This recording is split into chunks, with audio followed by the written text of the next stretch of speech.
এখন আমি একটা জায়গায় যাইতেছি, জায়গাটা আমার খুবই ভালো লাগে।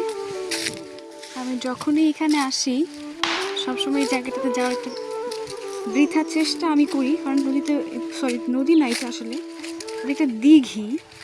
এখানে আমি যখনই আসি মানে যাইতে চাই তখনই দেখি ওখানে পানি থাকে। আজকে ভাগ্যক্রমে এখানে পানিটা শুকনা। ও দেখি পারে টমেটো গাছ, কত সুন্দর টমেটো হয়েছে এখানে, ছোট ছোট অবশ্য সুন্দর। তো পাকে নাই, পাকলে খেয়ে ফেলতাম। এখান থেকে আমি যাবো ও জায়গাটায়, এখান থেকে ওইখানে আমাকে যাইতে হবে। ওখানে কাদা আছে কিনা আমি ঠিক জানি না, যদি থাকে তো থাকলো, আর যদি না থাকে তো আমার জন্য ভালো। আর জুতা পরে আসি নাই, খালি পায়ে আসছি। যদি কিছু হয়, যেহেতু পুকুর পার, দিঘির পার, সেক্ষেত্রে শামুক থাকতে পারে বা বিষাক্ত কিছু থাকতে পারে। ও বলতে না বলতে শামুক।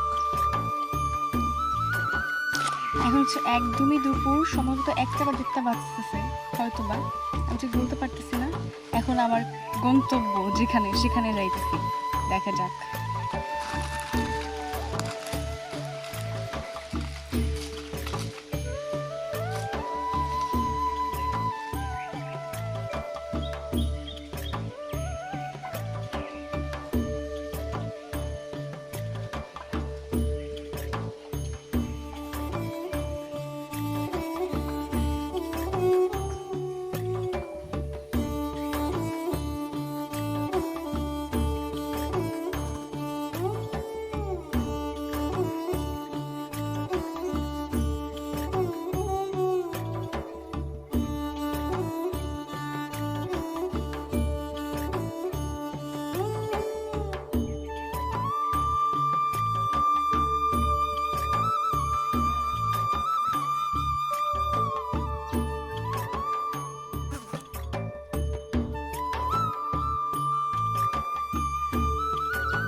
জায়গাটা এত সুন্দর, এত সুন্দর দেখাচ্ছে। আমি সবাইকে না দেখালে আসলে সবাই মিস করবে। এই জায়গাটা তো দেখলো, আমার আসলে ফোন রাখার জায়গা ছিল না, আমি ঠিক এই জায়গাটাতে ফোনটা রেখে দিয়েছিলাম। আর এই যে উপরটা দেখি একটু অন্যরকম মনে হচ্ছে, কিন্তু অতটা ঘন জঙ্গল না, মোটামুটি সুন্দর। এই জায়গাটা আমার ভীষণ পছন্দ। কিন্তু এখন যে আমি এখানে আসছি একদম দুপুরবেলা, ঠিক হয়েছে কিনা আমি ঠিক জানি না। তুমি সবাই আমাকে বলবে বাসা যাওয়ার পরে, তুমি কোথায় গেছিলা, ওখানে কেন গেছো, যেহেতু তারা এগুলো পছন্দ করে না। একটা মজার ব্যাপার হলো, গ্রামের মানুষ দুপুরবেলা বাসা থেকে বের হওয়া পছন্দ করে না। মানে এই ধরনের বাঁশ ঝাড় বা যা আছে এগুলোতে খুব একটা যাওয়া আসা করে না, তারা খুব একটা পছন্দ না তাদের কারণ।